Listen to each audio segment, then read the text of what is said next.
Don't Open Till Christmas is a 1984 British slasher film starring and directed by Edward Purdom until he was replaced in the director's chair by Derek Ford, until he was replaced too. This film was another entry in the oeuvre of Dick Randall, producer of exploitation films the world over, Mondo films, sexy films, kung fu films, spy films, and of course horror films. Having successfully sold the 1982 slasher film Pieces, he decided to produce another slasher film, this time set in England.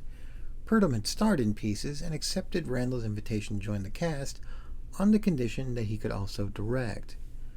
After much of the script was shot, there was some concern that Purdom could not in fact direct, at least the kind of picture the distributors were asking for. Purdom quit, and after a bit of musical chairs, the filmmakers managed to rewrite and reshoot the majority of the film. They even got Purdom to return in front of the camera for some scenes, and Don't Open Until Christmas was released in time for the 1984 holiday box office. It's London at Christmas time, which means lots of parties and holiday cheer, but somebody's not in the mood. Instead, this mysterious stranger is walking around the city, killing any jolly man in a red suit. The police are perplexed and the city is terrified. How many more will die before Christmas Day? Don't Open Until Christmas poaches the right things from John Carpenter's Halloween. A holiday setting, a masked unstoppable killer, menacing synthesizer music, lots and lots of on-screen deaths. But this killer doesn't have a catchy name or that sense of menacing immortality. He's just silent and deadly. But the death scenes do their work. This is an ugly-hearted movie, as most movies in this Christmas slasher subgenre are.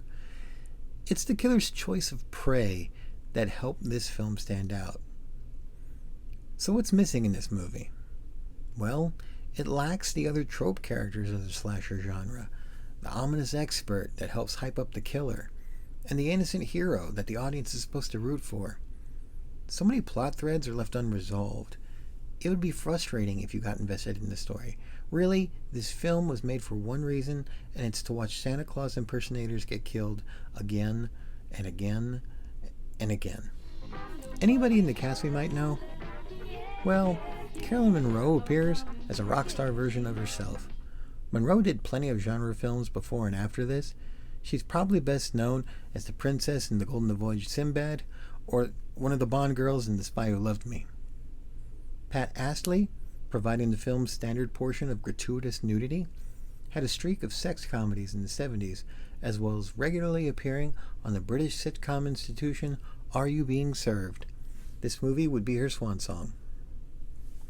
Was anybody in Doctor Who? I really need to ask this question every time I review a British film. Doctor Who is like Law and Order for British actors. As a matter of fact, the police detective with the overcompensating black hat was played by Mark Jones, who previously appeared in the fourth Doctor serial, The Seeds of Doom, in 1976. He also played Imperial Commander Nemeth in The Empire Strikes Back. Belinda Mayne, who played Kate, also appeared on the show a few years after this film in the seventh Doctor serial, Delta and the Bannermen, in 1987. What's the body count? There are 13 or 14 deaths in this movie, including 10 Santas, dispatched by stabbings, gunshots, electrocutions, castration, somebody roasting over an open fire. I'm not going to do a stats for the sickos for this episode. Just know that there's 4 homicides in the first 15 minutes. And if that's intriguing for you, this movie starts and ends strong. If you need anything else in your movie experience, it's slim pickings. But consider that this movie was shot practically twice. Half completed by a first-time director who made his name in 50s musicals and Bible epics, and the rest of the film shot by exploitation veterans who made such gems as Foursome and Emmanuel in Soho. Some scenes were directed by an actor's director. Some scenes were directed for the editing room. Some scenes attempted to deliver a whodunit, while other scenes nearly got this film banned and described as a video nasty for 30 years. Picking out which scenes were created by whom may be the most intriguing mystery this film has to offer.